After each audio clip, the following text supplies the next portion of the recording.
Olá, presidente, boa tarde. Vou acompanhá-lo. Hoje a gente está com o Centro Acadêmico de Relações Internacionais da FECAP. A primeira pergunta será do professor Daniel. Eu queria primeiro agradecer ao Instituto Fernando Henrique Cardoso e à figura do presidente por essa oportunidade, e também ao CARI, que intermediou e que fez acontecer esse nosso evento.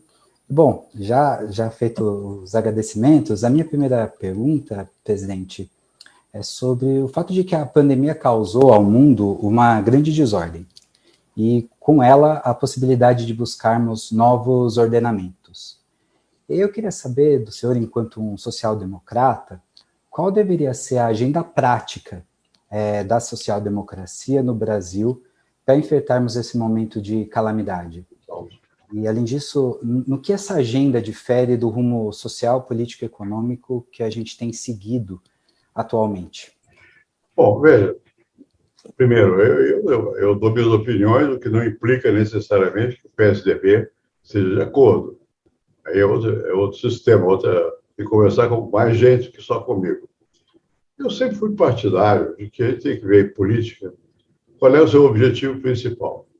Aqui no Brasil, eu acho que nesse momento, nós temos, digamos, três objetivos. Resguardar a democracia, é um objetivo político, digamos assim, manter o jogo democrático aberto, fazer com que a economia cresça para ter emprego e diminuir a desigualdade.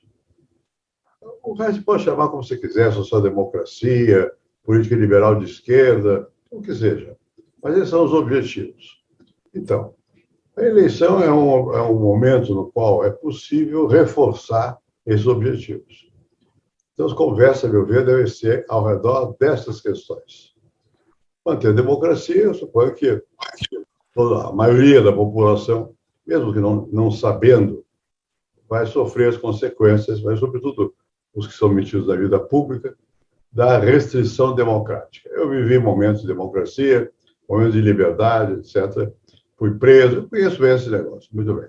Não quero voltar ao que houve no passado. Acho que é ruim, acho que a despeito de todos os abusos que a democracia, às vezes, permite, é melhor do que ter as restrições que o totalitarismo, o autoritarismo impõe. Bom, o crescimento da economia é autoexplicativo. Se a economia não cresce, não há emprego. O que preocupa as pessoas no dia a dia? Não é só a sua liberdade, nem sabem muitas vezes o que é isso. Liberdade é como ar. Quando você tira o ar, vou morrer porque estou asfixiado. Liberdade é assim, você não percebe no dia a dia. Quando tira a liberdade, você percebe que você está morto como cidadão. Mas no caso de emprego, você sente no dia a dia. Falta renda, né? Você não tem como manter a sua família. Então, você tem que ter uma política que seja de crescimento econômico, que facilite o investimento, etc, etc. Bom, e terceiro, o Brasil é um país onde a desigualdade é muito grande. Eu vivi em muitos países do mundo. Não que eu queria, às vezes porque eu queria, às vezes porque fui obrigado, outras vezes que fui convidado, essas coisas.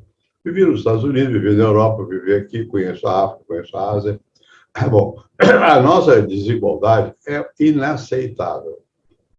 E nós achamos, pouco a pouco, como se fosse natural. A gente acaba convivendo com a desigualdade como se fosse natural. Não é natural.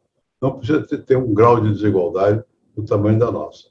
São coisas simples. O que o povo precisa é de alguém que simbolize um caminho que melhore essas questões.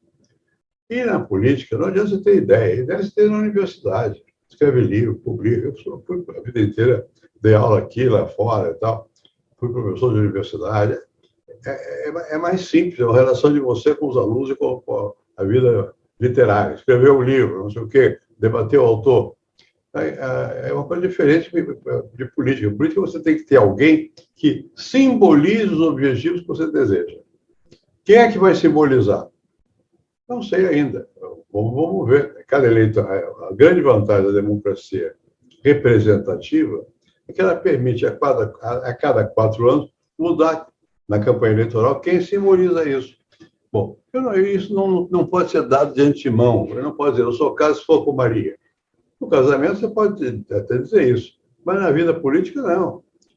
Eu prefiro que seja do meu partido, Mas eu prefiro mesmo é outra coisa, ter uma pessoa competente para fazer os objetivos que eu mencionei há pouco. Essa é a minha posição. Eu acho que nós precisamos, portanto, de juntar forças, não temos ilusões.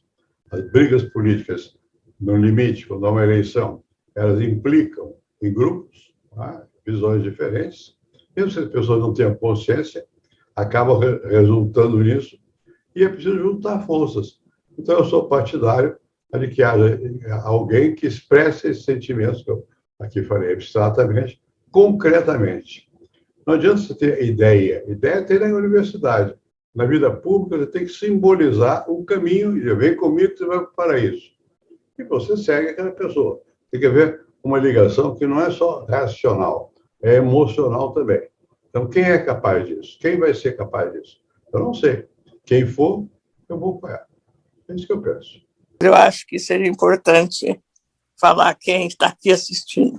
Vamos fazer uma rodada dos que não são alunos, só para se apresentar. Olá, muito prazer, presidente. Muito obrigado. Aqui é Edson quem fala. Eu sou o reitor aqui da FECAP, professor da casa também. Muito obrigado pela sua disponibilidade. Bom, não, é um prazer. Vamos lá. Quem mais é professor aí? Taiguara aqui. Resolvi. Taiguara aqui, tudo bom? Tudo azul. Tudo azul. Então, vice-reitor, e eu já me registrei para uma pergunta também. Obrigado pela presença, pela oportunidade de conversa. Obrigado. Boa tarde, professor presidente. Para a gente é uma honra enorme contar com a sua presença aqui com os nossos estudantes. Eu sou a Marília Pimenta, coordenadora do curso de Relações Internacionais. Muito bom. Minha presença é fácil, eu estou bloqueado em casa, é só me pegar. Para mim é um prazer. E o senhor conhece, né? Mais ou menos, de longe, né? Fazer a minha pergunta, na verdade, inicia com um agradecimento. Eu vou mostrar aqui na tela um livro que li em 2007, que tem uma dedicatória. Gente, e foi por ocasião de uma palestra dada aqui no Teatro FECAP. Né? E foi um livro que foi muito importante para a minha vida. Está aqui até a dedicatória. É você. E iluminou da cabeça. É o Cartas ao Jovem Político.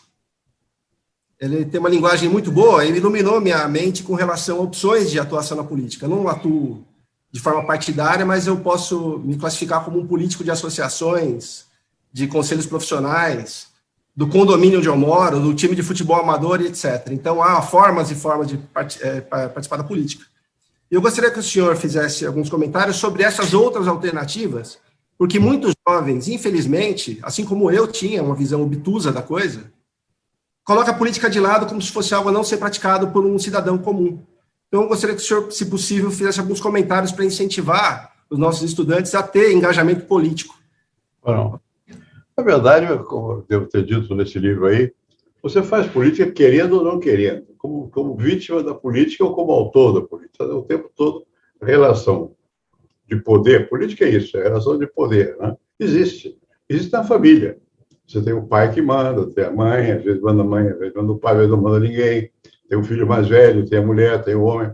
Enfim, você tem que ter alguns objetivos. Quando você tem um objetivo, você deseja alguma coisa, o que você faz? Você nem sempre expõe o que deseja, mas você procura ver quem é que está de acordo com você, procura aliança. Né? Política implica em você ter certa capacidade de juntar forças para chegar ao que você deseja. Sempre na vida política você tem um elemento de força. Na vida pública, pessoal, também é assim.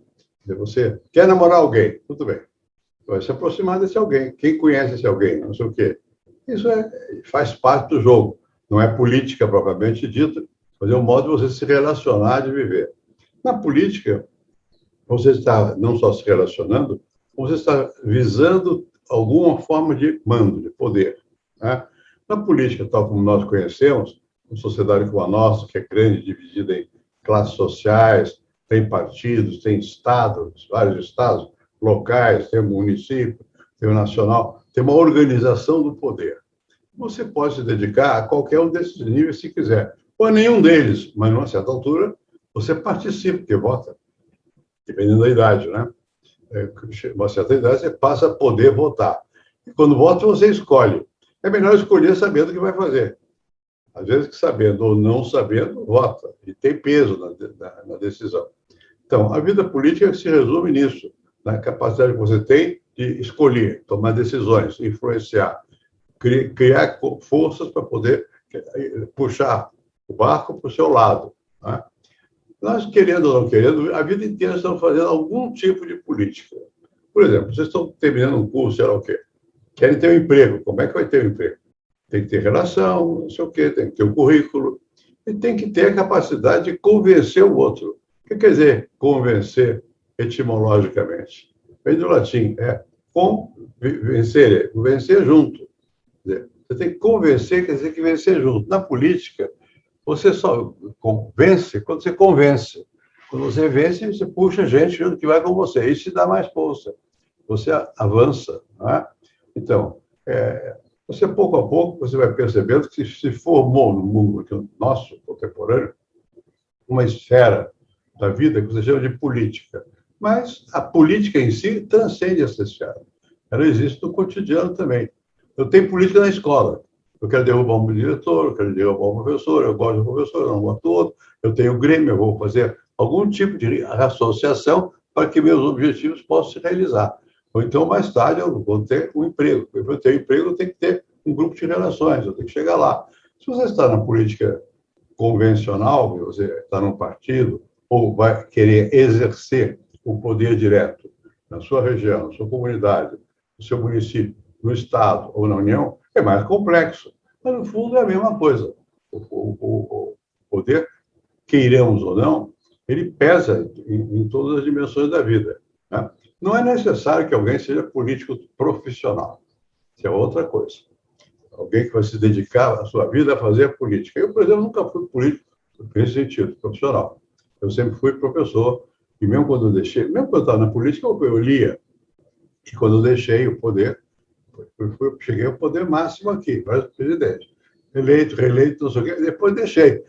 Deixei, quer dizer, até certo ponto, eu acompanho, eu opino, eu dou entrevista, eu falo com vocês, falo no jornal, não sei o quê.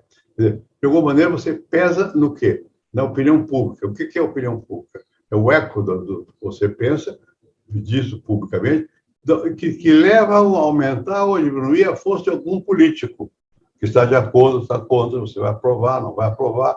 Enfim, mesmo que a gente diz, eu não gosto de política. É uma maneira de participar. Errada, é melhor gostar. Melhor gostar. Melhor você entender que você, de toda maneira, está envolto na vida que é política. Não é só a política que te envolve, muita coisa envolve a gente. A religião envolve, a vida escolar envolve, a amizade envolve, a família envolve. Enfim, ninguém vive isolado. Uma das características do Homo sapiens é que nós só sobrevivemos em conjunto. A política é uma maneira de organizar um conjunto, o que diz respeito a quem manda e quem obedece. Esse mandar e obedecer, que no fundo é o limite da política, não quer dizer que você sempre manda e o outro sempre obedece, tem regra. Às vezes você manda, às vezes você obedece e tal. Mas quando você tem uma certa capacidade de influenciar o outro em conjunto, aí você aumenta a sua força. Mesmo que você não exerça titularmente um papel na vida pública, você pode apoiar certas ideias, certas pessoas que têm aquelas ideias, você participa de alguma maneira. Quando eu digo, eu não gosto de política, eu não vou me meter nela, já se meteu.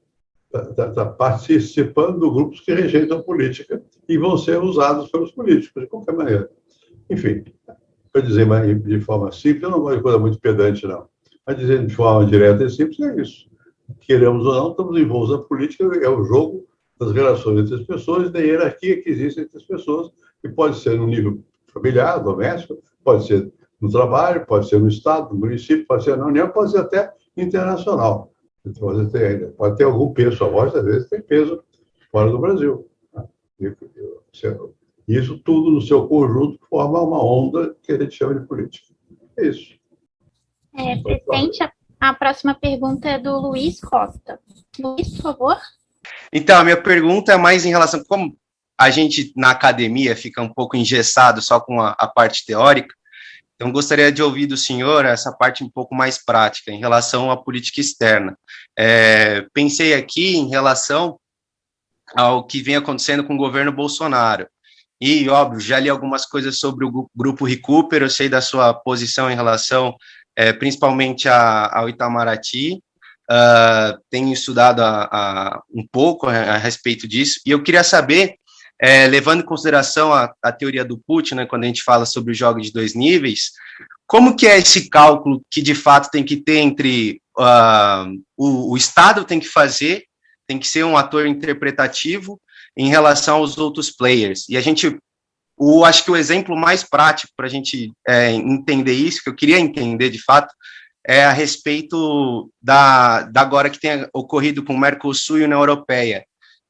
Como a gente resolve esse imbróglio que tem o Macron de um lado, que tem a União Europeia, que tem esses países que têm uma narrativa específica e tem o Brasil nesse meio? Como que a gente faz isso? Qual é o papel de um presidente? Você tem que ter uma certa noção, né, do que acontece no mundo para você participar da política internacional. Não é a mesma coisa na política interna. Tem gente aqui no Brasil, muita gente, que não liga para a política externa. É a política externa que afeta a vida de todos nós, queiramos ou não, né? No meu caso, eu venho de uma família que meu pai foi deputado, não sei o que lá, enfim, tem uma certa noção. Mas nunca ninguém dos meus antepassados teve muita noção, a não ser da política externa, da época deles. O que era? A Segunda Guerra Mundial, está do lado dos aliados ou está do lado dos alemães. Mas, sobretudo, no caso do Brasil, ter boas relações ou não ter com a Argentina e com o mundo aqui nosso, do Atlântico. Eu vivi fora do Brasil. Eu morei na França, eu morei nos Estados Unidos, eu morei na Chile, eu morei na Inglaterra. Bom, então você tem um conhecimento direto. Isso não é necessário. Muita gente não tem esse conhecimento direto da política externa. Eu fui ministro do exterior. Bom, então, você é obrigado a ter. O ministro do exterior é a pessoa que se ocupa, em nome do governo brasileiro, dos interesses do Brasil no mundo. Mas não é necessário que a pessoa nem more fora do Brasil, nem tenha sido ministro, e muito menos do exterior. Você pode ter preocupação com o que acontece no mundo. E se você não tiver, você vai ser vítima também, vai ser objeto do que acontece no mundo. O que acontece no mundo tem efeito sobre a nossa vida, mesmo que nós não tenhamos consciência desse fato, né? Bom, o que acontece atualmente? Parece ser que o nosso presidente não tem tanta familiaridade com a política externa, digamos assim. No meu caso, pelas razões que eu disse aqui, eu falava com os presidentes de vários países. Eu falo outras línguas, eu falo francês, eu falo português, eu falo inglês, eu falo espanhol, eu entendo uma coisa de alemão, tá bem? Não é necessário. Não é necessário porque tem os tradutores que te traduzem. E quando você está na posição de chanceler, não precisa saber, mas se você for presidente, alguém traduz aquele negócio simultaneamente e tal. É bom, é melhor saber, mas não. Mas, então, eu tinha uma relação mais direta com isso, não precisa ter. O que se nota no caso do Brasil e qual é o risco que isso pode nos trazer aqui no Brasil? Um certo encolhimento. Por quê? Porque o Brasil, no meu tempo de criança, era o Getúlio Vargas quem mandava aqui. Era ditador, não sei o quê. E o Getúlio era do Sul, do Rio Grande do Sul. Ele conhecia bem o Uruguai, a Argentina, a política rio-platense, né? E o Brasil tinha menos importância e diziam que o Getúlio teria inclinação pelo eixo. O eixo eram os alemães e os italianos e os japoneses, né? Bom, na prática ele fez outra coisa. Ele fez a aliança com os Estados Unidos. E fez a guerra, mandou tropa brasileira para lá e tal. Eu me lembro muito bem dessa época, meu pai era militar. Então, começaram a chegar na minha casa oficiais americanos que falavam português. Porque eles estavam preparando o clima para o Brasil mudar de posição, para o Brasil apoiar os aliados, e não o eixo, né? Então, por razões diferentes, que no caso nós discutimos aqui, isso acabou acontecendo. Naquela época, era visível que a política externa teria um reflexo interno. Por quê? Porque vinha a guerra.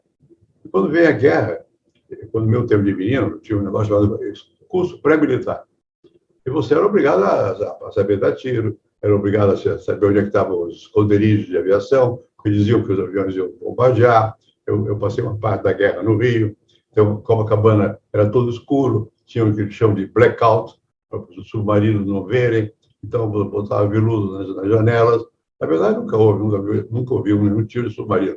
Mas sim, se sabia que navios brasileiros eram afundados. Enfim, a guerra te limitava e fazia seu horizonte conformado com a guerra. Por quê? Porque tinha muita gente que morria e porque havia falta de comida, muitas vezes, porque não falta absoluta, mas certo tipo de comida que veio da Europa. Enfim, quando eu me lembro que eu era menino, eu ia para o cais do Porto do Rio de Janeiro com meu pai para embarcar navios mercantes do Brasil que iam para o norte e do nordeste e que eles iam armados. Tinha avião que chamava-se Catalina, um avião que ficava voando em cima da nossa cabeça. Bom, então era guerra. A guerra te dá uma sacudida e todo mundo passa a ver o que é óbvio, que a política externa tem influência na vida das pessoas, mesmo que as pessoas não queiram saber da guerra. Ela vem aqui e, de repente, te atacam, ou podem te atacar. Bom, depois disso, o mundo ficou dividido, e havia mas não dividido em guerra, na paz, mas dividido, porque havia os democráticos e os comunistas, e havia Guerra Fria, chamava-se. O que é Guerra Fria? É tensão muito grande dos polos de poder no mundo, sem que houvesse armas, sem que atirar. De vez em quando atiravam, uma bombinha aqui, uma ali, mas era raro. Em geral, era muita tensão. E isso se traduzia também na vida cotidiana das pessoas. Por quê? Porque as pessoas torciam para um lado ou pelo outro, havia censura nos jornais, enfim, essa coisa, o regime era autoritário aqui, enfim, essas dificuldades todas. Hoje nós vivemos um momento em que há muitos anos não há guerra. O que quer dizer que não há guerra? Não há guerra entre as grandes potências. Não há guerra que implique na vida cotidiana, a não ser os que estão no frente de batalha. Se você for palestino ou árabe, você vai ver que houve guerra esse tempo todo. E um matava o outro. Né? Bom, o que é a guerra? A guerra é quando você... A política termina na guerra. Quando não há mais política, tem guerra. Você, em vez de negociar, falar, discutir e tal, você vai impor os seus objetivos. Como é que você impõe os objetivos? Você não tem uma paz, você tem arma. Então, você vai lá e impõe, ocupa o território, obriga a fazer, etc, etc. Bom, durante boa parte da minha vida, o Brasil não estava em guerra, mas havia potências armadas, uma contra a outra, havia Guerra Fria. Isso condicionava nosso comportamento aqui. Mesmo os partidos políticos, havia liberdade quando havia, mas eles eram de um lado ou do outro. Isso foi diminuindo com o tempo.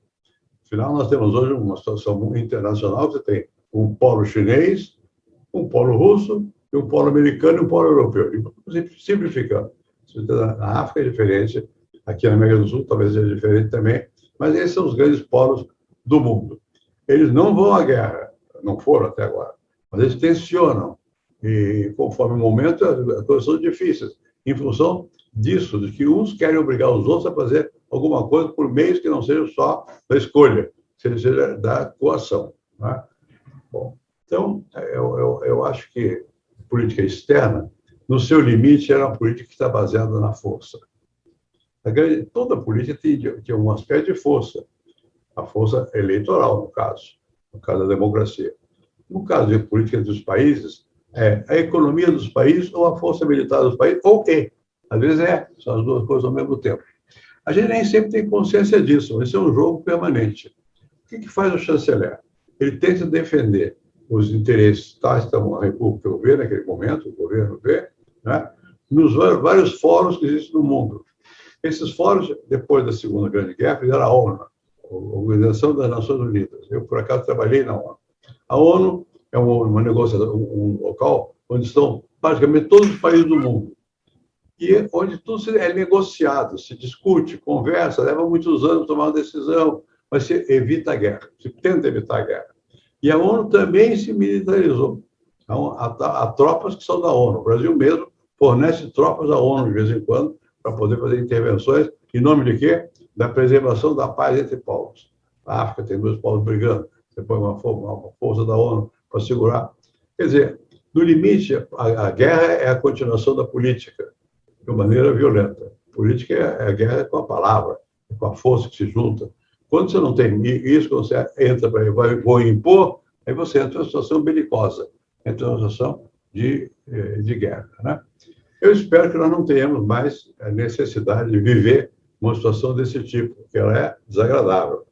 No caso do Brasil, mesmo não tendo tido uma ação muito grande como protagonista de uma guerra, nós sofremos as consequências de guerra. Né? Quando eu era menino, por exemplo, com a comida, que às vezes faltava algum tipo de alimento que vinha da Europa. Faltava porque bombardearam o navio, afundou o navio. Né? Então, você tem o efeito, mesmo quando o Brasil estava fora da guerra, se sofria os efeitos da guerra. Né? Quando a guerra está muito espalhada, todos sofrem o efeito da guerra. E é sempre negativo. Não é só a destruição e a morte, que são sempre arriscados da guerra, sempre presentes da guerra, mas é também efeitos secundários da guerra. Nós estamos vivendo há muito tempo num mundo onde você tem guerra localizada. Sempre tem uma guerrinha aqui, uma guerrinha ali. Por trás dessas guerrinhas, às vezes, estão as grandes potências, nem sempre. Às vezes é por questão de limite. O Brasil entrou em guerra umas tantas vezes, quando aqui era o Império ainda, tinha guerra com a Argentina, não sei o quê, com o Uruguai, com a Argentina, com o Paraguai, especialmente. Né? A gente tinha guerra. Bom, mas não era uma guerra que totalizava, o país não estava todo voltado para a guerra. Né? Voltamos mesmo para a guerra quando houve a Segunda Grande Guerra Mundial, e na primeira também. Mas na segunda, nós mandamos uma chamada Força Expedicionária Brasileira, FEB. Bom, vai lá para guerra. Você acompanhava a guerra. Eu, quando era menino, tinha mapas da guerra, a guerra era muito vivida. Por sorte para vocês não têm essa experiência, né? Que é a experiência da morte. Tem gente sua que está morrendo, ou que está ganhando, é violência. Aqui, nós, depois da Segunda Guerra Mundial, apesar da discórdia que existe, sobretudo quando havia o comunismo na Rússia e a democracia do outro lado, havia tensão muito grande. Existe ainda. A China, mas não é uma tensão de guerra. Quem vai imaginar fazer guerra com a China? Já houve, não no Brasil, mas já houve guerra com a China. Né? Bom, mas crescentemente nós temos conseguido manter um ideal de paz. Entender que algumas questões são humanas, não dizem respeito aos Estados. O que não quer dizer que os Estados não existam. E, por consequência, os Estados existindo, o ministro das Relações Exteriores, o ministro da Guerra, todo o governo em geral, manda seus representantes, tem na ONU, negociam o que podem e procuram evitar uma solução de conflito aberto. Né?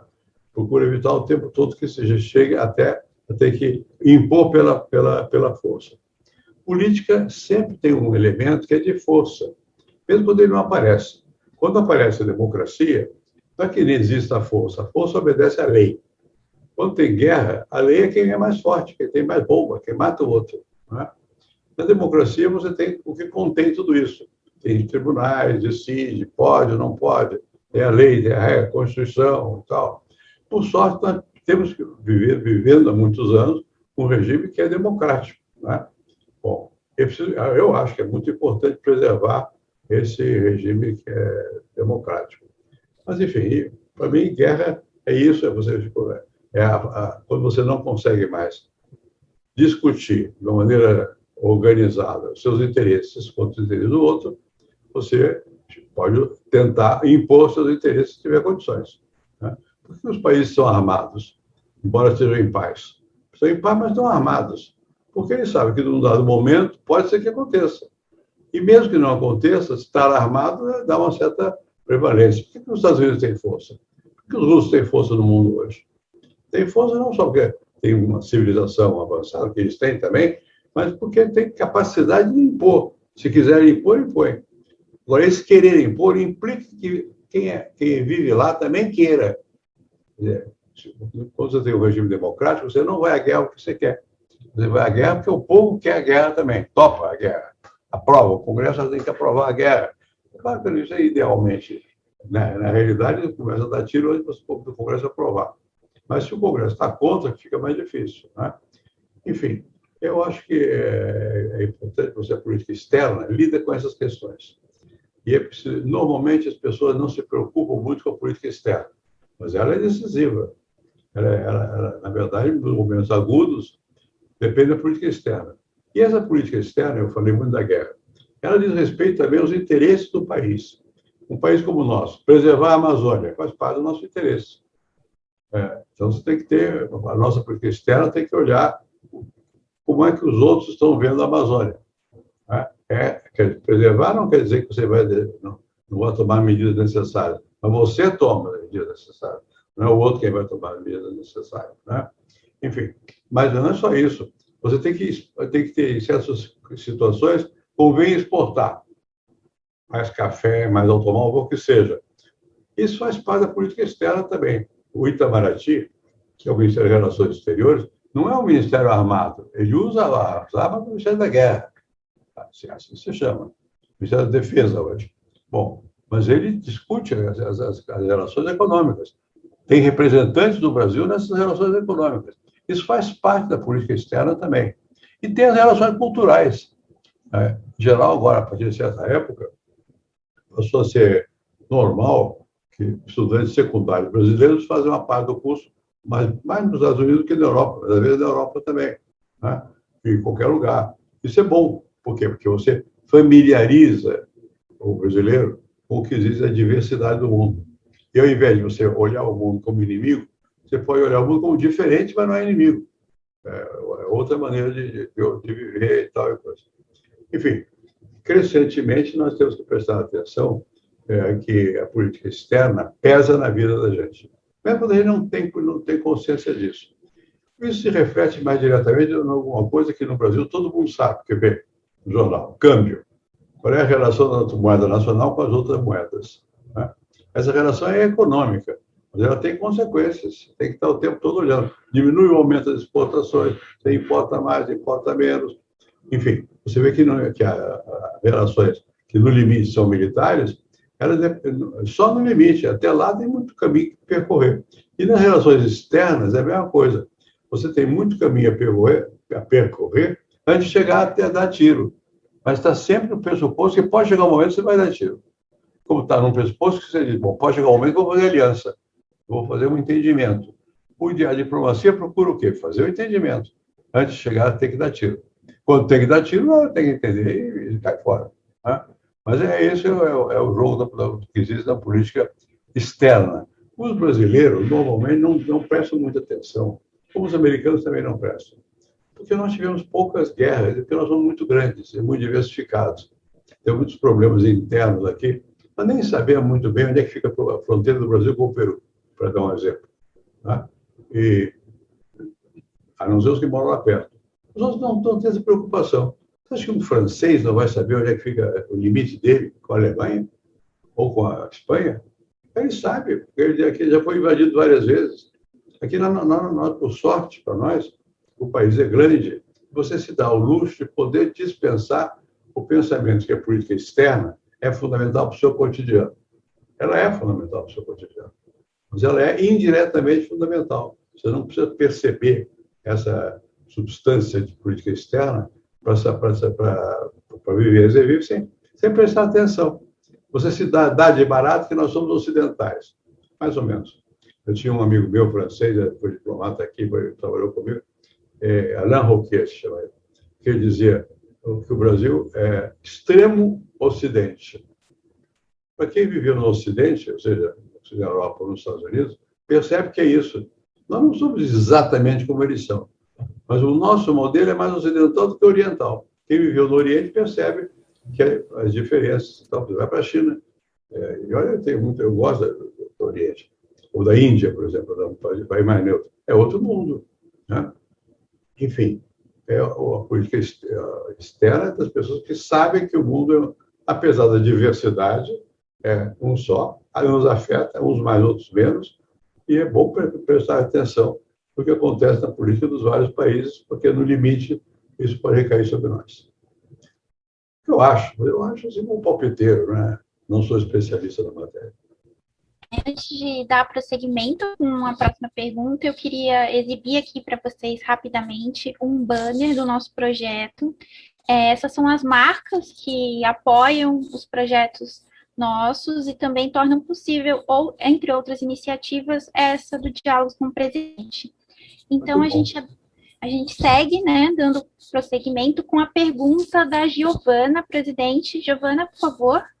A minha questão é como o senhor enxerga a imagem do Brasil no futuro, dada a forma pela qual estamos tratando tanto a pandemia, quanto uma série de outras questões de direitos humanos? Essa questão de direitos humanos foi algo que ficou muito forte no Brasil, com o que aconteceu na época dos regimes militares mais recentes nossos aqui. As pessoas não têm noção, muitas vezes, mas não era fácil viver naquela época. Eu vou dar meu próprio exemplo. Eu sou uma pessoa formada, era professor da universidade, meu pai era general, meu avô era marechal, portanto tinha ligações com os militares, indireta, né? E eu perdi a cátedra. Ou seja, no meu tempo havia um negócio chamado cátedra. Na USP, na Universidade de São Paulo, você tinha que fazer doutoramento, depois fazer a livre docência e depois a cátedra. Eu, como eu fui bastante na vida, eu ganhei logo uma cátedra. Eu tinha 37 anos, eu era professor catedrático.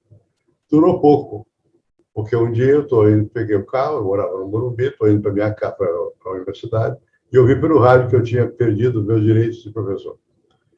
E me aposentaram compulsoriamente. Bom, era assim. Havia uma coisa de arbítrio muito grande, porque achava que eu podia ser negativo para os alunos, que eu tinha ideias liberais, sei lá por quê. Bem, então, isso era o mínimo. Você é aposentado, era catedrático já, tinha meu salário ali, aposentado e tal. Criei um centro de pesquisa individual, chamado SEBRAP e tal. Bom, mas isso era o mínimo. Algumas pessoas naquela época se ligaram a movimentos contra o governo. Alguns apelaram à chamada luta armada. Fuzil, não sei o quê. Bom, é claro que o governo acabou descobrindo, prendendo, pegando. E prendia, mas não é que prendia e torturava, o jeito de confessar. Né? E aqui tinha em São Paulo um local chamado OBAN, Organização Bandeirantes, que era na Vila Mariana, que era ali, não era o único lugar, mas era o principal centro de perseguição, de prisão, de tortura e tal. Uma certa vez eu fui chamado, convocado, um ofício, para ir lá.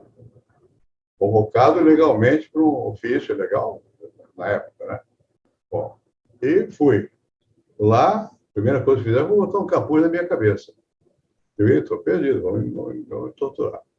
Começaram a fazer perguntas. Era muito curioso.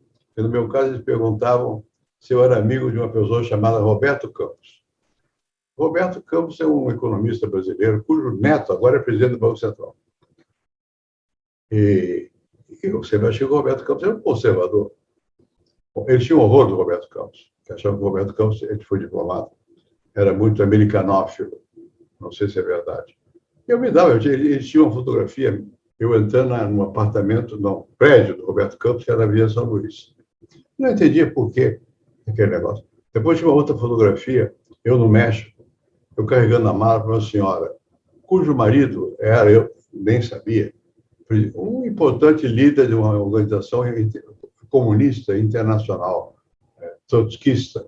Eu nunca fui trotskista, pelo contrário. Bom, eu não entendia do que se tratava. Eles também não sabiam. As perguntas vinham por escrito, vinham de um sistema eletrônico, o jeito que me interrogava e perguntava essas coisas e tal. Aí eu me lembrei de uma coisa. Em 1922, houve uma revolta chamada dos tenentes. O meu pai era tenente, o meu avô era general, comandava o Mato Grosso, a região do Mato Grosso. E o meu pai se envolveu, morava no clube militar. E o irmão dele se envolveu numa opinião dos tenentes que queriam democracia, não sei o quê. E foram presos. Ficaram presos numa fortaleza no Rio que se chama Lages. Você vai descer de avião no Rio, que conhece o aeroporto, tem uma pedra que aparece no Rio, ali é uma fortaleza. Então, ficaram presos em Fortaleza de Lages. E meu pai sempre contava que ele conseguiu falar com o irmão dele, que estava na outra cela da mesma fortaleza, porque ele falava com um soldado, com um carcereiro. Isso ficou na minha cabeça. Então, eu estava lá na UBAN, a Organização Bandeirantes, eu digo, eu preciso dar sinal de que eu sou um ser humano. Eu pedi para ir ao banheiro, eu não queria nada. Mas disse que eu queria ir ao banheiro. Bom, foi péssima ideia, minha ideia, deixar. Eu fui, porque eu vi na cela gente torturada. Bom, quando você chega a esse ponto, a violência é enorme. Gente torturada, e mataram muita gente. Não muito, mas mataram. um que mate é muito, né? E mataram gente, torturaram, não sei o que e tal. Por quê? Porque eles achavam que o Brasil ia ser levado para o comunismo. E eles eram democratas. E matavam. E vice-versa. Também os que eram chamados comunistas matavam também, se fosse o caso. Chega a momentos que a sociedade se fecha, fica um quer eliminar o outro, porque um acha que ele tem todo o bem necessário e o outro todo o mal. A beleza da democracia é justamente o contrário disso. Você sabe que você tem razão, depende. E que tem que ouvir o outro. Às vezes ganha um, às vezes ganha outro, muda, não sei o quê. E nunca se vai a coagir pela força. No caso ali, não. No caso ali, uns achavam, e os outros também, que só matando se resolvia, porque havia no mundo uma situação também de duas forças polares, não sei o quê. Então, eu acho que quem viveu esses períodos sabe que é melhor você viver num regime que haja lei. Porque as pessoas, às vezes, são pessoas boas e fazem maldade. Não porque elas são más em si, mas porque a situação as leva a agirem dessa maneira, em defesa de um bem absoluto. Depois, na democracia, você tem instituições que permitem o debate, a discussão e tal. Então, eu perdi o fio da meada agora, qual era a pergunta, mas, enfim, o fato é que você tem que preservar instituições, se você acreditar que é bom ter uma convivência organizada entre as pessoas. E tem que aceitar a diversidade. Quer dizer, nós não somos iguais, nós não pensamos a mesma coisa, há situações que são diferentes, e é melhor negociar essas situações, e você tem que procurar um vetor que melhore, segundo o seu ponto de vista, a situação da maioria, que permita melhorar, né? Mas não chegar a ter que usar a força. A força existe sempre, porque se não tiver polícia, está perdido. Quando tem um ladrão na sua casa, fazer o quê? Chama a polícia, né? Tem confusão no trânsito, faz o quê? Tem o guarda que apita. Alguém, claro que a polícia e o guarda são ordens inferiores da hierarquia que existe, e tem que obedecer uma certa hierarquia. Quem decide o quê? Esse é o ponto. Quem decide mesmo é o povo. Na eleição, tem democracia, escolhe, e uma vez pode errar, pode acertar. Depende do ponto de vista de cada um. Eu, pessoalmente, participei já de 2 impeachments. Eu era senador. O impeachment do Collor, eu me dava com o Collor pessoalmente, me dou até hoje. Mas votei a favor do impeachment. E da Dilma. A Dilma não me lembro. Eu acho que eu não era mais senador. Enfim. Bom, a responsabilidade não é pessoal, é política, né? Eu, por exemplo, que eu saiba, não tem nada a ela pessoalmente de boa, nada disso, né? Agora, ela, como presidente, foi responsabilizada por não sei o quê. Qual é o problema do impeachment? É que você tira do poder quem foi eleito e põe quem é o vice-presidente, que também foi eleito. Mas o povo não sabe que votou no vice, vota cegas, né? E fica uma marca. Você tirou quem foi eleito. Eu acho melhor, às vezes não é impossível, mas eu acho melhor ter paciência e esperar que o tempo se esgote. E a eleição resolva isso. Uma coisa é dizer, eu acho melhor, outra coisa que vai acontecer, eu não sei. Depende do quê? Da situação geral e do desempenho de quem está no poder. Quando quem está no poder não presta atenção de que o Congresso é forte, está perdido. Aqui no Brasil, nós temos uma situação muito peculiar. Os partidos parecem fracos, e são. Não conduzem o comportamento. Nem de você, nem sei se você tem algum partido. E se tiver, também não tem muita importância. Vocês vão na conversa de quem falar, se vocês estiverem de acordo ou contra. Bom, na votação, votem quem achar bom, quem achar ruim. Mas o Congresso, que é feito por partidos, e o Congresso, que parece que é fraco, porque os partidos aparecem fracos, numa certa altura, o Congresso pode mais que o Executivo. E ele tem a capacidade de botar para fora o presidente. Então, é uma situação delicada. Eu acho que o presidente que não entende a importância das instituições corre o risco de ser objeto de um impeachment, de ser impeachado, perder o poder, né? Isso não acontece assim premeditadamente, é uma onda que se forma. E também não acontece só porque se deseja. A oposição sempre quer derrubar quem está lá em cima. Mas quando a oposição vai para o caminho de derrubar pelo impeachment só tem sucesso se o povo estiver na rua, se o povo estiver contra o governo. Se o povo não estiver contra o governo, é difícil. Aí tem que ter força militar, é outra coisa, vira totalitarismo. Não é a mudança do presidente pelo vice, muda e faz uma ditadura. Mas, enfim, é preciso prestar atenção que as instituições, mesmo quando elas aparecem pouco fortes, elas têm força. E quanto mais força tiverem as instituições, melhor. E você não tem outra coisa a fazer na democracia, senão falar, reclamar e ter paciência. Tem que aguentar. Eu posso ter a opinião que eu tiver do presidente qual X ou Y. E vou falar a favor ou vou falar contra. Mas de mim, nunca ouviu, vocês hoje nunca ouviram, saiu um pedido de impeachment. Vamos derrubar esse cara. Não, porque derrubar para quê? Quem foi eleito, o povo botou lá.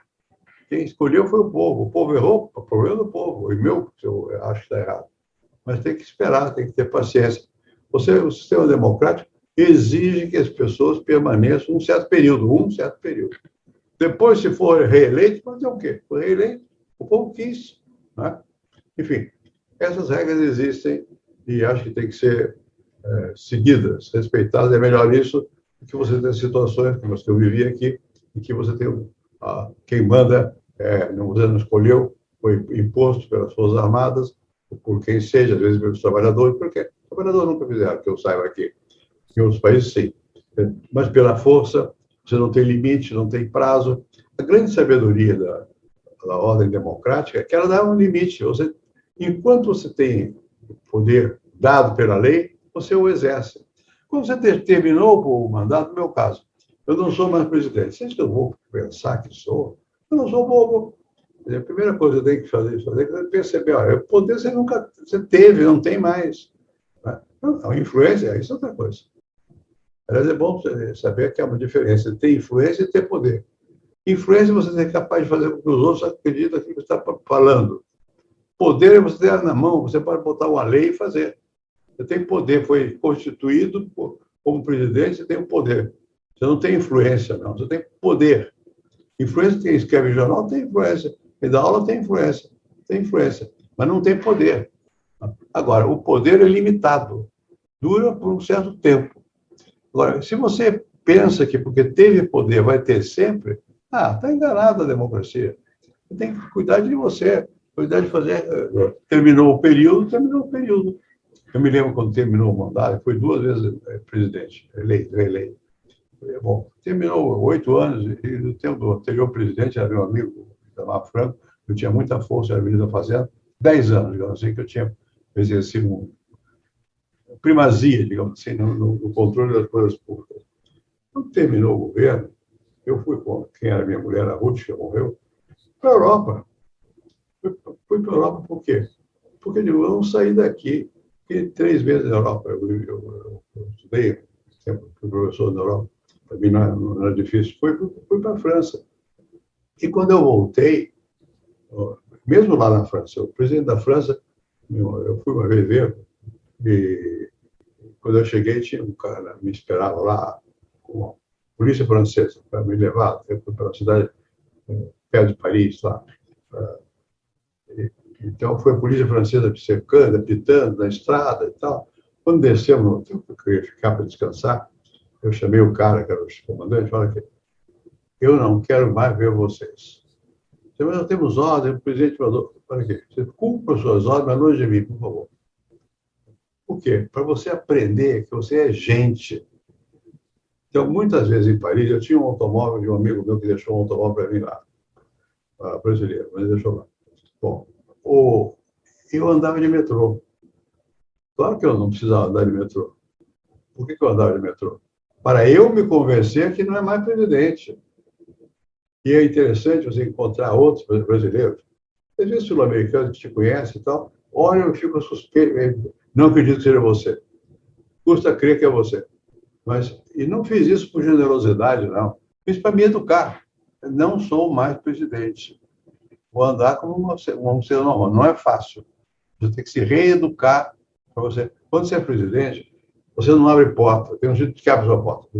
Eles são mais fortes que a gente, então, mesmo que você queira abrir, não consegue. Eles vão na frente, pulam e abrem. Sua segurança. Bom, O fato de você abrir uma porta é uma maravilha. Dá sentido de liberdade. Eu abro a porta. Mas é uma bobagem. Eu vi uma vez um filme sobre o imperador do Japão. O imperador do Japão, quando os americanos ocuparam o Japão, ele foi chamado pelo MacArthur. E ele chegou no local, ele tinha que abrir uma porta, ele não sabia abrir. Nunca tinha aberto uma porta. Bom, não é meu caso, eu sabia abrir. Mas isso é assim. Você vira outra pessoa. Mas se você acreditar que você é essa outra pessoa, está perdido. Está perdido, tem que ser o que você é. Que é uma pessoa. Isso é o bom da democracia. A democracia te obriga a ser pessoa. Você é investido da condição de presidente. Tem poder que a Constituição te dá. O presidente, quando assina uma regra qualquer, que é decreto, tem vários artigos que ele cita. Ele não, alguém cita por você. Pelo artigo, segundo o artigo tal, parágrafo tal, eu lá resolvo. E aí resolve. Mas não resolve o que você quer. Resolve o que a lei diz que você pode resolver. Isso é muito importante. Aqui no Brasil, nós vivemos uma cultura que vem da escravidão e que vem do império. Vocês já não são dessa época. Eu peguei minha babá, como se chamou, hoje era filho de um escravo do meu bisavô. Bom, eu não peguei o império, obviamente. Mas, de qualquer maneira, essas coisas custam a desaparecer. Né? Bom, mas então nós temos uma cultura, as classes tradicionais brasileiras pensam que mandam, já não mandam mais. Quase que mandam se refizeram. Não mandam mais. E é muito importante ter o sentimento de ser humano, de pessoa. Não é que você tem. É presidente que. Vocês acham que eu ando com segurança? Eu tenho. A lei manda. Mas onde é que tem a minha segurança? Na casa deles. Quando eu vou ao aeroporto, eu vou num lugar mais movimentado, eu posso pedir que venham. Né? Eu desaprendi o negócio de guiar automóvel. Agora eu sei mais ou menos. A minha mulher guia. Então, eu pensei que eu vou como motorista, raramente. Quando eu vou trabalhar, eu vou, porque ela não vai. Mas raramente. Por quê? Porque não precisa. Você tem que, melhor você ser uma pessoa. Isso é que a democracia nos dá. O direito de sermos o que nós somos. E não o status no qual nós ocupamos no dado momento. Eles vão mudando. Vocês não são alunos, alguns são professores, um reitor, não sei o quê. E vai mudando, vai mudando. Daqui a pouco você vira milionário e fala comigo. Então, agora a gente tem a pergunta da professora Marília. Professora, por favor. Bom, nossa, estamos tendo aqui uma aula com conceitos e visões e, de fato, uma experiência riquíssima para os nossos alunos e para nós também aqui, professores, reitores, né, membros do conselho. Tenho certeza que é uma experiência muito única para nós. A minha pergunta vai, enfim, de alguma forma, conduzir, né, alguns conceitos que a gente já teve aqui, mas talvez com um traço a mais de análise de conjuntura.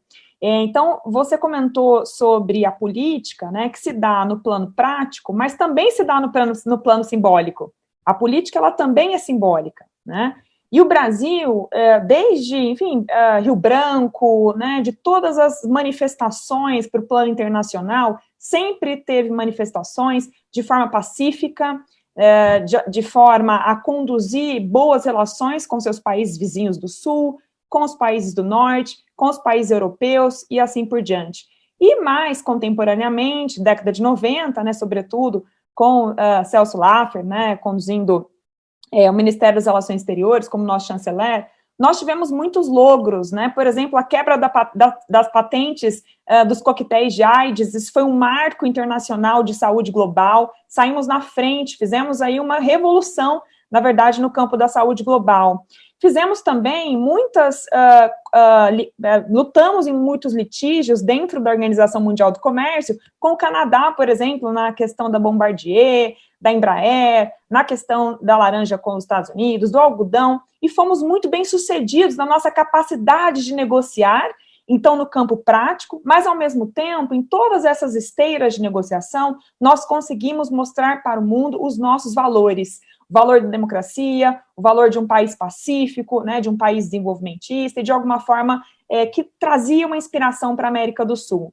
O que tem me preocupado ao longo dessa pandemia é uma inabilidade que tem sido conduzida tanto na parte prática, quanto nesse campo dos discursos e no campo dos símbolos, afinal de contas, eles são muito importantes, né?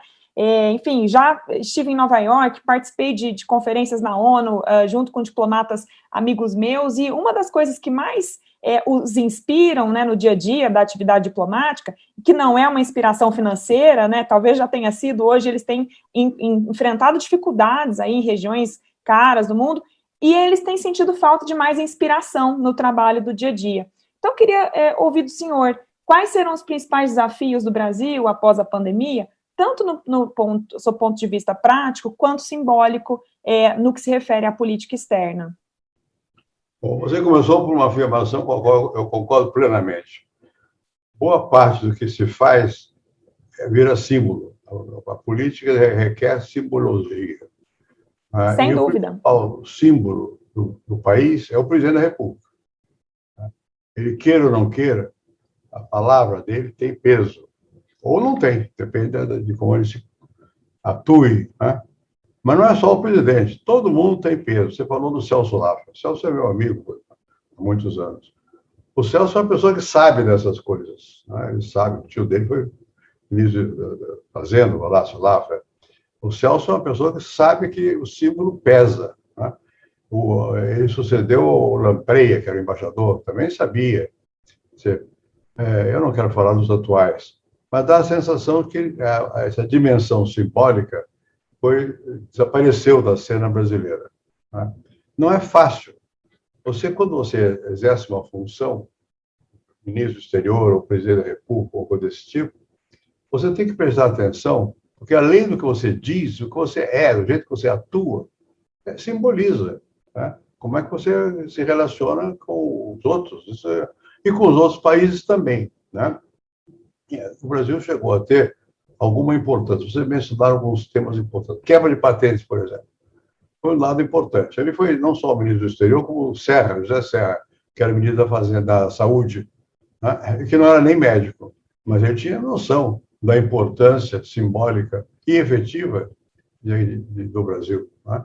E assim vários. Ele tinha uma certa noção do Brasil.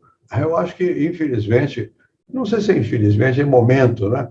O Brasil está mudando muito, as pessoas ainda não têm noção, às vezes, do papel que exercem, mas eu mencionei aqui há pouco, ao responder, que é preciso você não acreditar no seu papel só. Mas o papel é importante, você tem que saber que você está exercendo um papel. Você não é aquele papel, mas você está exercendo um papel. E o papel de quem tem, por exemplo, representação é simbólico, né? E precisa ser exercido simbolicamente também. Deixa eu transformar isso em coisas mais objetivas, mais concretas e mais fáceis de entender. Eu sempre fui, até hoje eu sou amigo de alguns ex-presidentes, que eram meus amigos, ou foram meus colegas antes, ou se tornaram meus amigos. Né? Os aqui da América do Sul, naturalmente, da Argentina, no tempo era o Menem, e depois veio o sucessor do Menem, me dei com ele também. No Uruguai, certamente, o Sanguinetti é meu amigo até hoje. O Ricardo Lagos, foi meu colega na CEPAL. Né? Eu conheci o Eduardo Frei, que foi presidente quando eu fui para o Chile, morei no Chile. O Eduardo Frei era uma figura mais distante, mas tinha noção de sua importância. E o filho dele foi presidente também, Eduardo Frei. Bem, havia, e também os do México, enfim, muita gente. Eu conhecia muita gente. E conhecia também de fora. O Clinton até hoje eu me dou com o Clinton. Se eu precisar telefonar para o Clinton, eu pego o telefone e ligo para ele, e falo com ele. Ele não é mais presidente, eu também não sou. Mas é importante você manter uma certa representação do seu país. Mesmo não sendo mais, você tem que saber que o que você fala tem algum eco. Né? Na França nem se fale. Eu me dava bastante bem com o francês, é mais formal, mas eu me dava bastante bem com eles. E não é só isso, não. Uma vez eu fiquei no Palácio de Buckingham, na Inglaterra, com a rainha lá, e a família imperial, real, inglesa. No fundo, é uma família. Tudo bem, eles são royals, mas eles são uma família. Você tem que ter capacidade de se relacionar em níveis diversos. Ou então vai para a Rússia para ver como é. Que é diferente, mas também existe. Ou na Tchecoslováquia. Enfim, eu acho que é muito importante você saber que você está representando o seu país. Não é, você é uma coisa, você pode ser simples, à vontade e tal, mas quando você está representando o seu país, você está representando. Então, você está assumindo um papel simbólico de que fala pelo país, né? E que a sua palavra não é a sua só, é a de muita gente. Queira ou não queira, você implica muita gente na sua ação. Eu tenho a impressão que houve uma diminuição dessa concepção no dia a dia brasileiro, que é simpático, mas não é eficaz. É simpático como ser humano, você fica mais à vontade, né? Eu não quero falar das coisas concretas do presente, mas é óbvio que são pessoas simples que nos mandam. Isso é bom, mas não pode ser assim no mundo. No mundo você tem que ser representante do país, você tem que em certos momentos o Brasil abre as sessões das Nações Unidas. Então, é o primeiro país que fala lá. Quando você fala, você está falando para todos os chefes de Estado. Não está falando como pessoa. O presidente dos Estados Unidos está te ouvindo. Todos os presidentes estão te ouvindo. Você tem que mandar uma mensagem que vai além do seu sentimento. Depois, na relação humana, o sentimento pesa mais do que o institucional. Mas na relação pública, o que pesa é o institucional.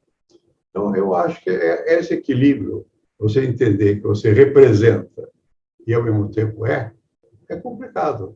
Não é para qualquer um. Nem todos têm essa capacidade de, num dado momento, saber que você tem que representar o melhor possível os interesses do seu país. E brigar, se for o caso. Meu temperamento não é de briga, mas eu brigo se for necessário brigar. Agora estou fora. Mas, quando é necessário, você tem que brigar com quem seja, para defender os seus interesses, né? Mesmo os nossos amigos, você briga mais com os amigos, que são os mais perto, que mais têm conflito, não sei o quê, o interesse econômico, ou o que seja, né?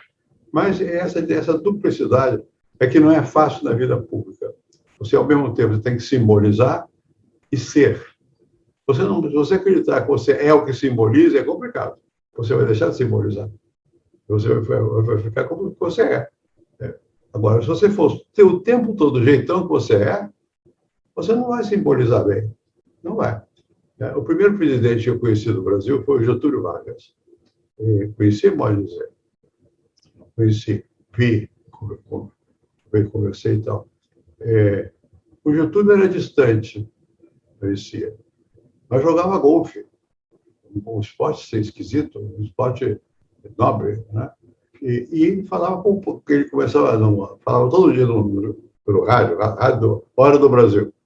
Ele começava dizendo assim: boa noite, trabalhadores do Brasil, com sotaque gaúcho.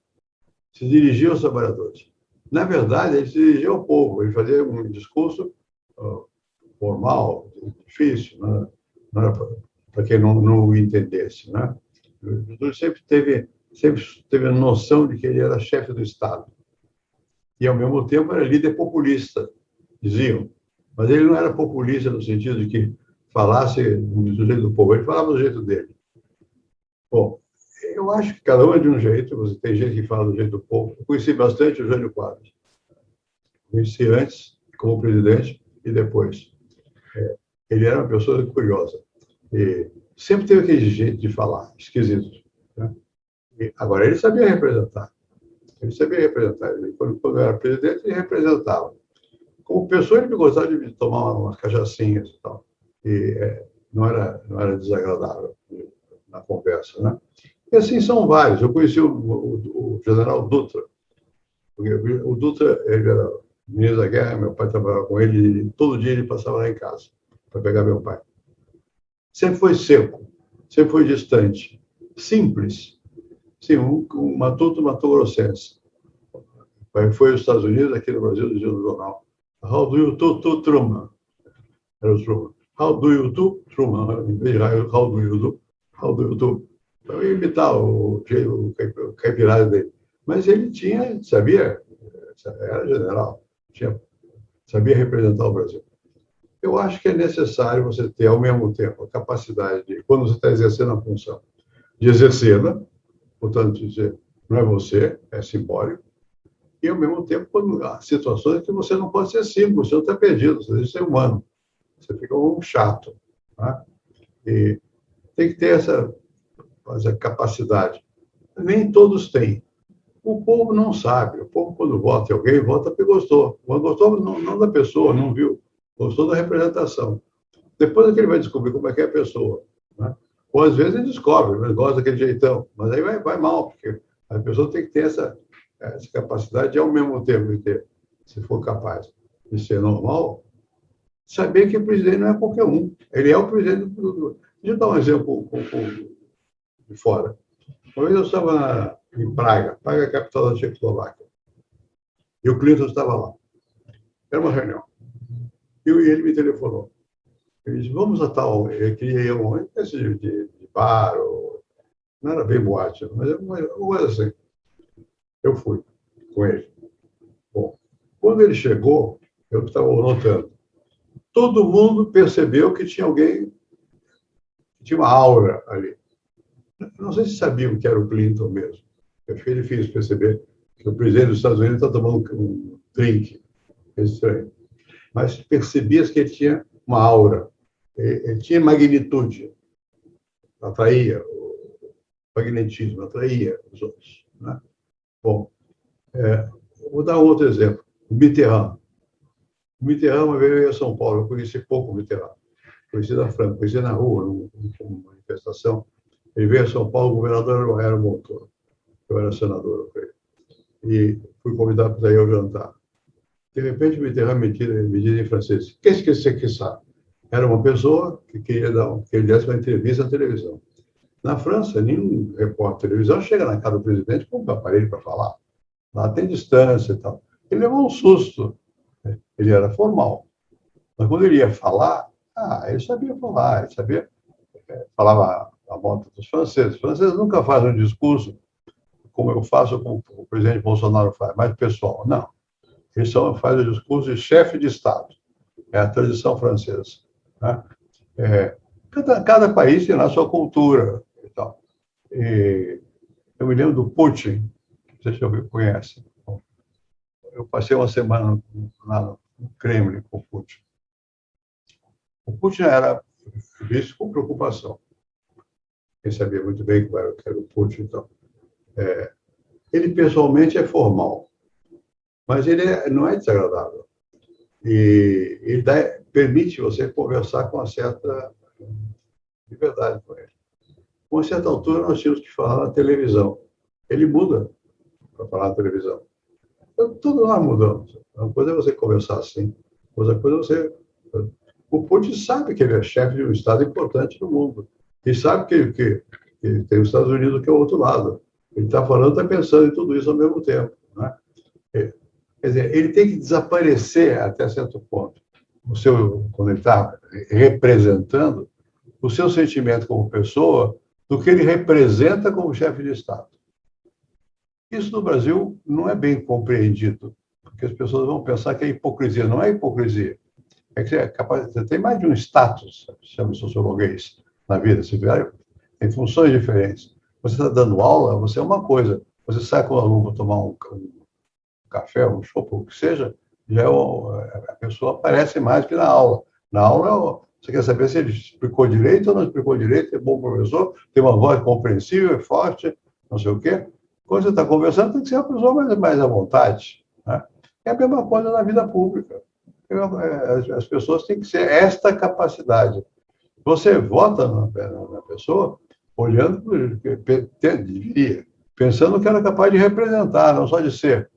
Você tem que ser e representar. Não pode ser contraditório também. Pode. Não convém. Pode. Né? As pessoas são muito contraditórias, são diferentes do que elas aparecem. É melhor não ser tão diferente assim. Mas é importante você ter noção de que você está exercendo uma função. E tem que exercê-la. Não é fácil. Eu sempre aconselho, não queiram ser presidente, é difícil, é chato. Agora é a pergunta da Gabriele. Gabriele, por favor. No meu trabalho de conclusão, agora que eu estou desenvolvendo, eu estou pesquisando muito sobre a ascensão do conservadorismo, tanto no Brasil quanto no mundo, né, no sistema internacional como um todo. E até um dos livros que a gente está trabalhando é Como as Democracias Morrem. A gente acabou vendo até o que os autores falaram, até no seu próprio instituto, né, uma palestra que eles deram. E eu queria ouvir um pouquinho mais sobre a sua opinião sobre o assunto, né, sobre os impactos dessa ascensão de conservadorismo que a gente vem vendo crescendo agora no mundo. Bom, de fato, o conservadorismo parece estar na hora dele, né? uma onda conservadora. Você deve ter lido um livro americano que chama How Democracy Die, como as democracias morrem, né? Tá na moda essa coisa. E elas crescentemente, elas morrem por dentro, de modo que não é assassinada. As pessoas que aderem a outro ponto de vista. Bom, eu não creio que seja uma condenação final da democracia, né? Porque você tem o sentimento, digamos assim, moral a favor da democracia continua sendo grande, sobretudo quando você começa a tirar a liberdade das pessoas. Uma coisa é a democracia no que ela tem de formal, ou seja, que é importante, Congresso, justiça e tal. As pessoas dão menos valor a isso do que ao seu sentimento de liberdade. Mas elas são ligadas. Você não entender que não existe liberdade pessoal, se não existir regras, se não existir, por exemplo, tribunais, Congresso, parlamento, partidos, é mais difícil você ter a liberdade pessoal. E no mundo como é o nosso, que é um mundo crescentemente tecnológico, você corre o risco de você ter uma situação em que o poder depende só do saber. Quando o poder depende só do saber, ele também fica perigoso. Tem que haver um certo equilíbrio, né? Por quê? Porque as pessoas quem é que sabe? Os que tiveram oportunidade para aprender. O povo não sabe. E quanto mais o poder fica baseado em regras abstratas e em mecanismos que necessitam conhecê-los para poder funcionar, mais difícil fica para o cidadão comum, controlar as decisões. Eu gosto de contar fatos que são ilustram mais do que as teorias, né? Eu fui professor nos Estados Unidos, em Berkeley, fui em Stanford também. Bom, lá, no tempo que eu andei por lá, há muitos anos isso, estava começando a haver a formulação do que hoje é comum, a inteligência artificial. Bom, era muito divertido ver as pessoas que trabalhavam nessa questão. Eu tinha filhos pequenos, né? Meu filho mais velho já tem 65 anos, por aí, mas ele era pequeno, e tinha um amigo que era chileno, e que trabalhava lá no Centro de Inteligência Artificial, eu fui várias vezes lá. Todo mundo usava trancinha na época da Guerra do Vietnã. Trancinha, retrato Che Guevara, e eles estavam construindo o mundo atual, sem saber. Bom, e você entrava no jardim lá, e assim, cuidado, carros que são autoguiáveis. Estavam treinando esse carro que andava sozinho, sem motorista, não sei o quê. Tinha no computador alguém que pôs no programa, o computador era um pouco louco. Você ia fazendo perguntas e depois ele dizia, não, memória, pare. Você tinha que saber inglês para falar, né? E, bom, enfim, era um mundo novo. Eu não podia imaginar naquela época, devia ser dos anos 60, 1960, eu não podia imaginar que fosse dar no mundo atual. Né? Que hoje, na verdade, a gente é rei do mundo. São os que são a inteligência artificial, isso era no Vale do Silício. Stanford fica lá, no Vale do Silício, né? Bom, e a gente andava pelo Vale do Silício, era uma parte rural americana e tal. Bom, o mundo hoje é um mundo que é muito, em larga medida, nós estamos falando aqui entre nós através de internet. Uma coisa que era impensável, absolutamente impensável.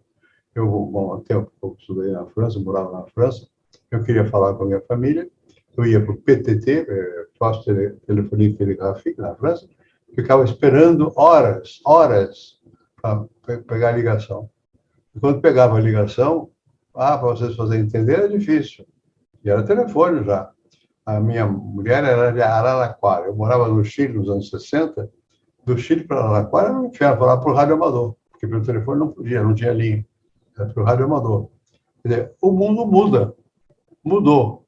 Bom, mudou muito e, na verdade, nós estamos, provavelmente, as regras que vão existir daqui para frente vão ser diferentes das regras das quais fui formado. Mas é preciso que haja uma certa capacidade do ser humano de manter um certo domínio sobre as decisões. Um certo domínio, não vai dizer tudo, porque não dá. O computador tem mais inteligência do que nós, guarda mais informação, processa, não sei o que e tal. Mas você não pode deixar, a autonomia não pode passar para a máquina, literalmente. Chega um momento que a decisão é uma coisa mais pessoal. Então, eu acho que nessas coisas todas a gente deve ter uma certa humildade. Ao mesmo tempo, você tem que conhecer, desconfiar do muito conhecimento. Deixa eu dizer em termos concretos como é que eu tentava evitar essa, digamos, maquinalização da pessoa. Quando eu era presidente, eu conversava com todo mundo, sempre conversei. Mas eu tinha pessoas as quais eu falava com frequência de propósito. Um era um senhor que limpava a piscina da Alvorada. Ele tinha estado lá desde o tempo do Juscelino. Então, ele sabia das pessoas quando estão tomando banho de piscina, de calção. Não é que ele não era de falar muito, mas dizia alguma coisa. Eu gostava de ouvir a opinião dele, porque não é fácil, quando você tem uma posição de poder, ouvir o que o outro não fala. O outro vai falar o que você quer ouvir. E não é bom. É bom você ter uma noção do que está acontecendo. Então, eu me baseava, não digo, mas eu me orientava um pouco pelo que esse aí falava. Eu tinha muitos garçons, sem vários. Havia um, especialmente, militar também, cabo, qualquer coisa assim, que ele conversava. Ele se dava, ele tinha disponibilidade humana para de manhã cedo, enquanto recebia o café da manhã, conversar comigo. Isso é uma coisa importante, porque quando você é presidente, a pessoa que vai falar com você vai falar porque tem um interesse. É difícil que ela vá te desagradar. No Congresso te desagrada porque dizem o contrário, mas pessoalmente é muito difícil. Então, eu acho que é muito importante você manter uma relação de uma certa humanidade com as pessoas. O mesmo vale para o mundo do futuro aqui. Eu sei que você hoje, o mundo vai ser crescentemente automatizado, mecanizado, não sei o quê, mas não vai desaparecer o coeficiente humano, né? E você tem que manter. Como é que nós vamos manter o coeficiente humano num mundo que é automático? Não é fácil. Não é para mim também, isso é para vocês, não é para mim. Mas é preciso entender, para sentir o desafio que é grande, para você poder manter alguma correspondência com seres comuns, né? Finalizo com outra historinha. Se eu olhar na janela da minha casa, eu moro em São Paulo, no Morumbi, Genópolis. Bom, eu olho aqui na janela, tem uma escadaria. Tem um cara que mora aí. Eu sei o nome dele, não por mim, é minha mulher que sabe, chama-se Jorge. De vez em quando à noite ele grita. Outro dia eu passei por ele e me falou pelo meu nome, não sei o quê, bem malucado. Bom, isso é o mundo. Quer dizer, se eu não souber que existe gente assim, e se eu só der atenção aos que são letrados, eu não posso entender o sentimento do povo. Eu comecei a minha vida como sociólogo estudando favela, negro. E os negros em São Paulo e no Sul, Rio Grande, Paraná, Santa Catarina. Sempre me impressionou muito o fato de que o lugar onde tinha maior concentração de negros era o pior lugar da favela. Perto de lixão, perto de um riacho qualquer. E você tem que desenvolver a capacidade de falar com as pessoas. Não é fácil. Quando eu era presidente, eu tinha uma fazenda lá em Minas, perto de Goiás, e eu tinha um movimento do Sem Terra, estava começando o Sem Terra. Contra mim, naturalmente. Bom, contra o poder simbolizado. Não tinha razão de ser contra mim, mas era contra. Simbolizado. E um dia eu fui lá, eu chamei um motorista meu, do palácio, vamos montar um lugar. Era ali perto da minha fazenda. Tinha um acampamento deles. Eu entrei. Tinha uma bandeirinha do MST, não sei o quê, e era fim de semana. E já fui andando, entrei numa cabana, onde eles estavam lá. E fiquei conversando com a pessoa que morava na cabana, era uma mulher que tinha 2 filhos, o marido estava trabalhando fora dali, não sei o quê.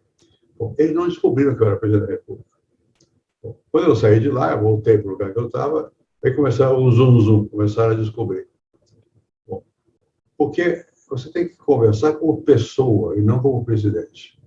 É muito difícil para quem está no poder ouvir o outro, porque o outro não fala. Não é porque você não queira, porque o outro não fala.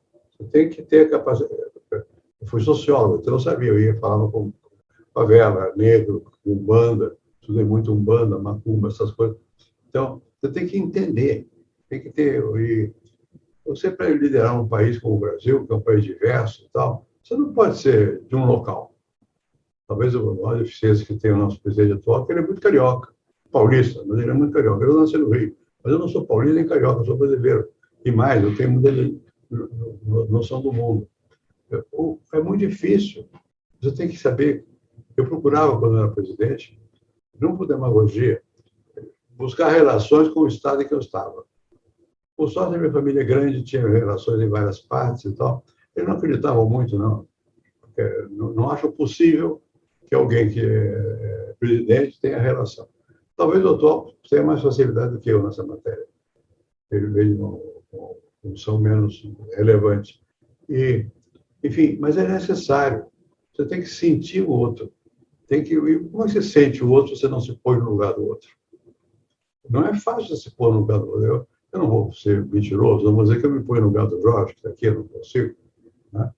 Mas eu tenho que, ao falar, eu não falo com ele, raramente eu ouço a voz dele, mas ao falar com ele, eu teria que deixar que ele falasse. Isso é muito difícil. Ouvir o outro é muito difícil. O professor não ouve o aluno. Quando eu acho que o presidente vai ouvir, não ouve nem o ministro, como vai ouvir as pessoas que vão se aproximar dele. Se eu tenho uma característica que me ajudou na vida, e eu devo isso na minha formação, meu pai, minha mãe e tal, mas meu pai, era de ouvir. Meu pai era surdo de ouvido. Então, quando eu queria ouvir, ele dava ouvido surdo, eu fingia que eu ouvia. Então, porque o outro, você tem que prestar atenção ao outro. Eu estou aqui falando com vocês, eu estou cheio de coisa para fazer, mas eu não estou pensando. Eu estou pensando no que eu estou falando com vocês. Você tem que se treinar, se concentrar. É uma coisa complicada. Tem que ser disperso na sua concentração. Tem que ter concentração. Mas tem que ser concentração em várias coisas. Ter capacidade de se concentrar em várias coisas. Mas naquele momento é aquele momento. Depois pode ser diferente, mas naquele momento você tem que se entregar ao momento. Enfim, cada um é de um jeito, né? Eu tento ser desse jeito. Não consigo, é sempre possível. Se você for falar na rua, com muita gente que não me conhece mais de perto, vai achar que eu sou besta, que eu sou nariz empinado, que eu me lembro que diziam que eu falava melhor francês que português. Mentira. Né? Para dizer que é de elite. Nunca fui. Nunca tive esse estilo. Tá? E nem todo mundo que é da elite é assim, tem estilo de elite, pode não ter. Né? Enfim, eu acho que é importante a gente... Ninguém se abre para o outro. Nunca. Se abre um pouquinho. Abre um pouquinho. É melhor ser padre para ouvir. Aí, na confissão, você ouve uma parte da verdade. Uma parte. Ou seja, o padre deve ser esperto, ele deduz o resto. Né? Mas na vida, você tem que prestar atenção, dar atenção, não é só prestar, dar atenção ao outro. Quem não dá atenção ao outro está perdido na política. Pelo menos tem que fingir bem que está dando atenção. Porque senão o povo se recolhe. Ah, votou no demagogo, porque o demagogo sabe. Não é porque votou no demagogo, porque é demagogo. Votou porque deu a impressão de te ouvir e coincidir com o que você pensa. Às vezes é falso, mas ninguém agarra o outro se não tiver algo em comum. Tem que buscar o que é comum. Vamos então para a última pergunta e, presidente, agora quem fará a pergunta é o professor Daniel. Vamos lá. Presidente, eu novamente, vocês me ouvem bem? Sim. Pode falar. Sim. Tá. Eu achei de uma extrema felicidade quando o senhor disse que uma das pautas principais para o Brasil, daqui para essa agenda do que a gente precisa construir, do novo que a gente precisa construir, é a redução da desigualdade. E achei também muito bonito a ideia que o exercício de escuta da sociedade é algo extremamente importante no âmbito político. E aí, juntando essas duas questões, a gente está no momento em que uma série de movimentos sociais específicos tem reclamado esse lugar de fala, sobretudo aí quando a gente pensa da população negra e das mulheres, né? Portanto, a redução da desigualdade de gênero e de raça no Brasil. E eu queria ouvir do senhor a sua impressão sobre que tipo de políticas são necessárias para atuar sobre essas desigualdades específicas. E muito obrigado. Primeiro, eu acho que você tem que conhecer a realidade, né? Questão de negro, por exemplo, eu comecei a vida estudando negro. Favela, negro, pobreza. esse tipo de coisa, eu tive um professor que era francês, chamado Roger Bastide. E eu ia com ele aqui em São Paulo, eu ficava admirado, porque ele falava tropicamente o português. Comigo eu entendi o que ele falava, eu não sei como é que ele lá na hora ele conseguia, porque ele ouvia, né? Então isso é uma coisa importante, você vê qual é, tem que conhecer a situação.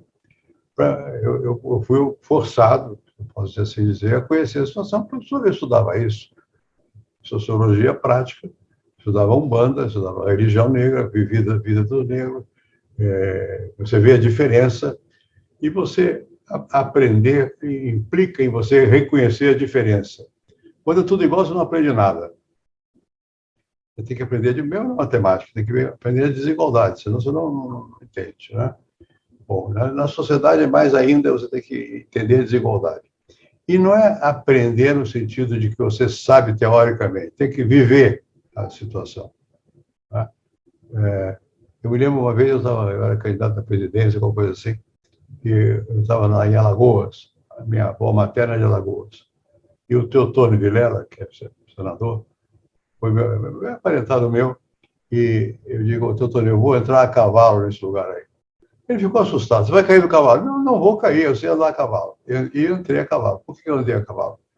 Para dar um sinal ao pessoal local que, apesar de eu ser senador e candidato à presidência, eu andava a cavalo, falava como ele veio uma cavalhada, falar conosco, não sei o quê e tal.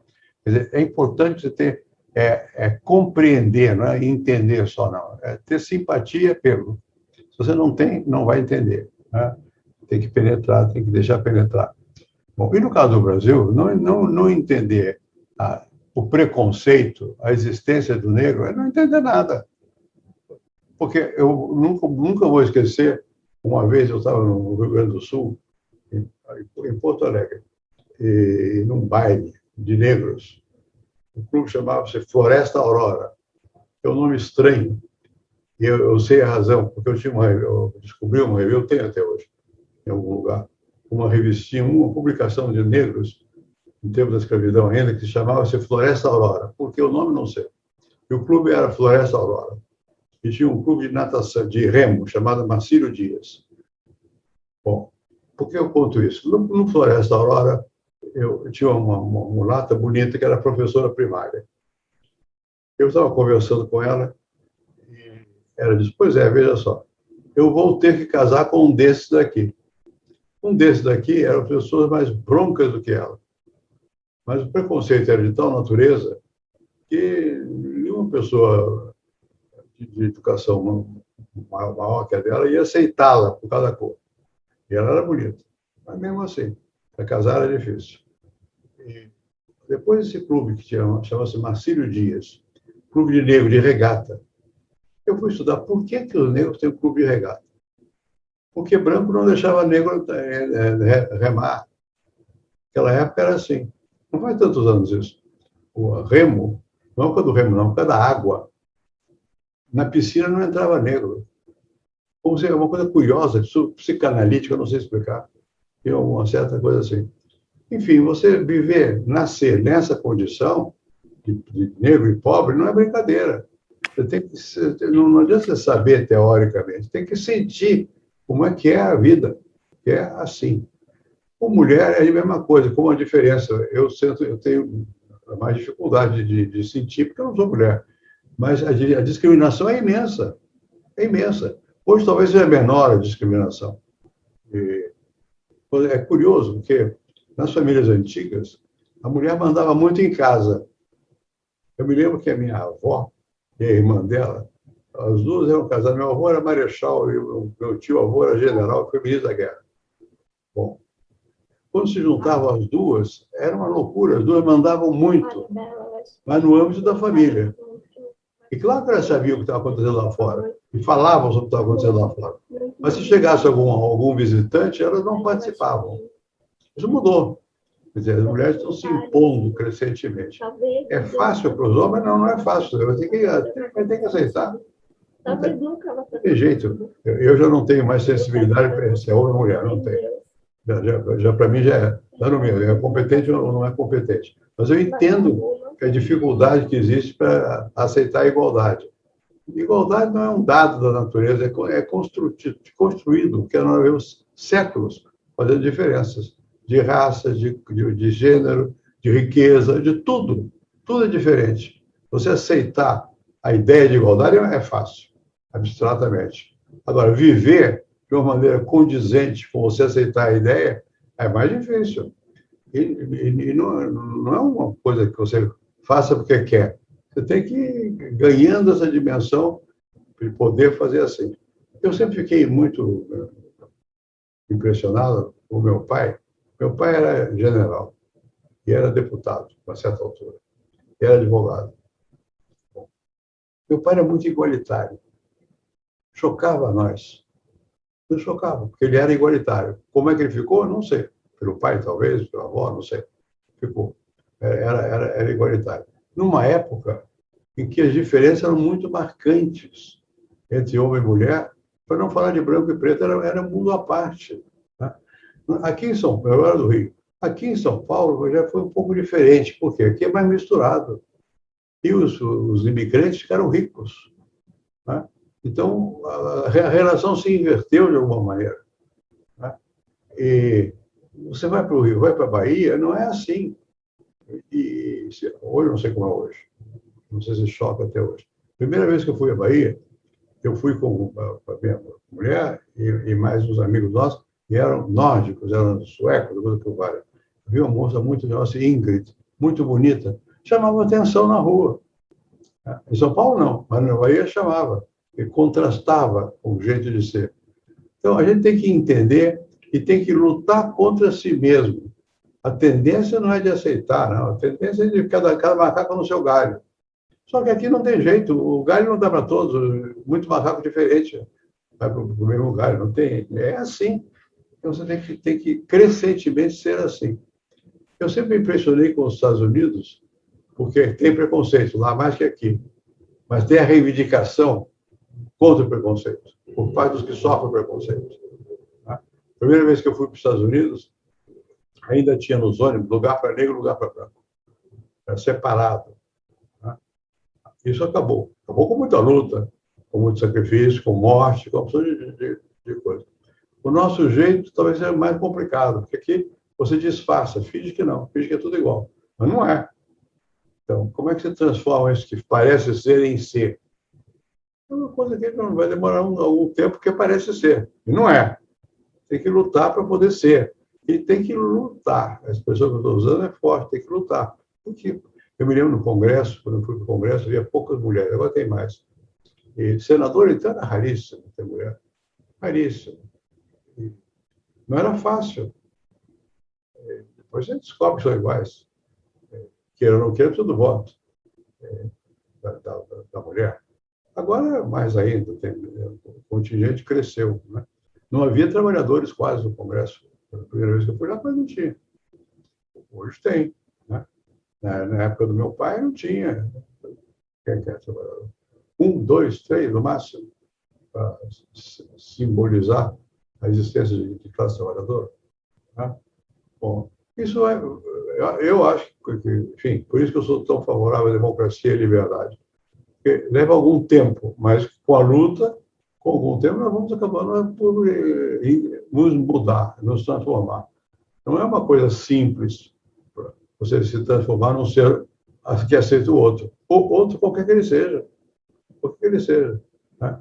Eu tenho a impressão que, por exemplo, quando eu era criança, no Rio, vi uma pessoa, chinês, não chamava de chinês, era o japonês em geral. Chamava de chinês, porque eu não sabia a diferença. Em São Paulo, não. Em São Paulo, o japonês subiu na vida. Ficou rico, tem banco, tem empresa. Então, você é obrigado a entender o outro. Enfim, eu acho que é isso. Não adianta a gente... Claro, tem que ter exemplaridade, ajuda. Mas mais que tem que haver luta. Além de exemplaridade, tem que haver luta. O pessoal tem que forçar a barra. Se os que são discriminados não forçarem a barra, quem discrimina nem percebe. Discrimina sem se dar conta. Hoje nós vivemos uma situação no Brasil em que, com a educação que abriu mais, a sociedade tem mais mobilidade, né? é mais fácil tudo isso. Eu me lembro que, quando eu era criança, no Rio, tinha um russo. O russo não era russo, era judeu. O judeu era russo. Por quê? Não sei. Hoje, você vai saber se a pessoa é judeu. Eu tenho uma filha das minhas filhas casada com um rapaz que é judeu. Meus netos são, portanto, judeus. Eu vou discriminar? Não é possível. Não, é contra mim mesmo. Não dá. Porque misturou. É bom. Essa coisa da diversidade, que nós falamos tanto no Brasil, é importante sublinhar. Por mais que seja demagogia ideológica, não seja tanto quanto se diz, é importante fazer de conta que é, para que vire, para que se torne assim mesmo. Né? Enfim, nada se consegue de graça, tudo se consegue lutando. Todas as pessoas que começam uma luta são mal vistas, porque está sozinho. Depois passam a ser aceitas, depois passam a ser bem vistas, depois é normal. A gente tem que entender que isso é um processo social e tem que lutar para que ele prevaleça, que exista liberdade para poder haver essa movimentação. Mas se não houver movimentação, não vai haver igualdade. E nós começamos por falar que a igualdade é importante. É bom terminar dizendo que é mesmo. Né? Obrigado a vocês pela paciência de ouvir um velho falando. Muito obrigado. Boa sorte. Obrigada, presidente. É sempre um prazer poder ouvi-lo, né? Sempre uma aula a cada encontro que nós temos aqui com você. Eu queria pedir um momento só para exibir aqui o banner, que são as marcas que patrocinam o nosso projeto, que tornam possíveis as nossas atividades na Fundação, no acervo da Fundação FHC, e que tornam, entre outras atividades possíveis, o Diálogos com o Presidente. Bom, obrigado a vocês. Muito obrigada. Boa sorte para todos aí. Tchau. Tchau. Obrigada. Boa tarde. Tchau. Tchau, muito obrigado. Obrigada, presidente. Tchau, tchau. Tchau, tchau. Boa tarde a todos. Muito obrigada.